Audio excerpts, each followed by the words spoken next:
Good morning. This is the Aggieland Backyard Church. My name is Marcus Roberts. I'm on the back porch. It's time to read the Word.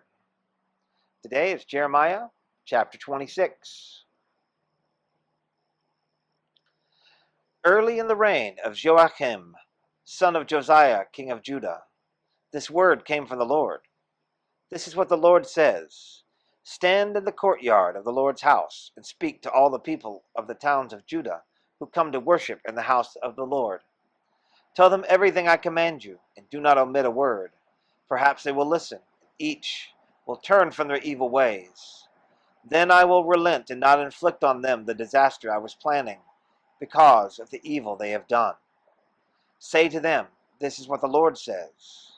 If you do not listen to me and follow my law, which I have set before you, and if you do not listen to the words of my servant and the prophets, whom I have sent to you again and again, though you have not listened, then I will make this house like Shiloh, and the city a curse among the nations of the earth.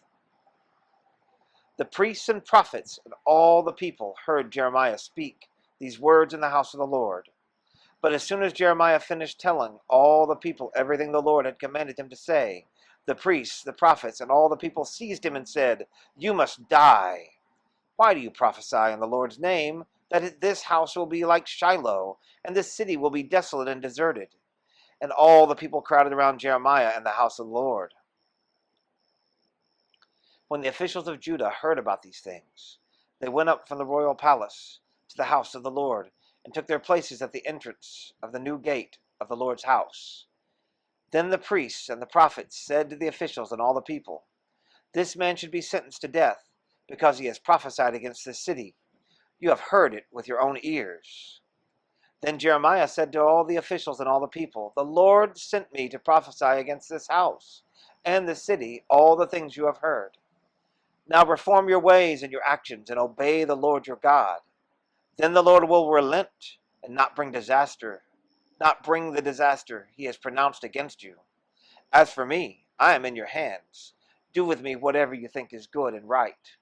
Be assured, however, that if you put me to death, you will bring the guilt of innocent blood on yourselves, and on this city, and on those who live in it. For in truth, the Lord has sent me to speak to you all the words you are hearing." Then the officials and all the people said to the priests and the prophets, "This man should not be sentenced to death. He has spoken to us in the name of the Lord our God." Some of the elders of the land stepped forward and said to the entire assembly of the people, "Micah of Moresheth prophesied in the days of Hezekiah king of Judah. He told all the people of Judah, 'This is what the Lord Almighty says. Zion will be plowed like a field. Jerusalem will become a heap of rubble.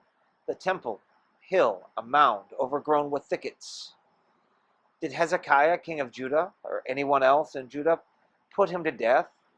Did not Hezekiah fear the Lord and seek his favor? And did not the Lord relent, so that he did not bring the disaster he pronounced against them? We are about to bring a terrible disaster on ourselves." Now Uriah, son of Shemaiah, from Kiriath Jearim, was another man who prophesied in the name of the Lord. He prophesied the same things against this city and this land as Jeremiah did. When King Jehoiakim and all his officers and officials heard his words, the king was determined to put him to death.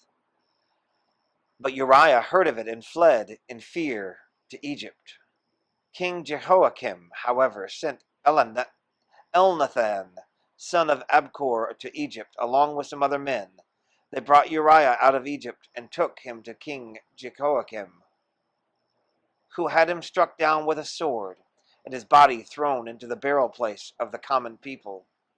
Furthermore, Ahikam, son of Shaphan, supported Jeremiah, and so he was not handed over to the people to be put to death. That's the word of the Lord for the day. Have a great day.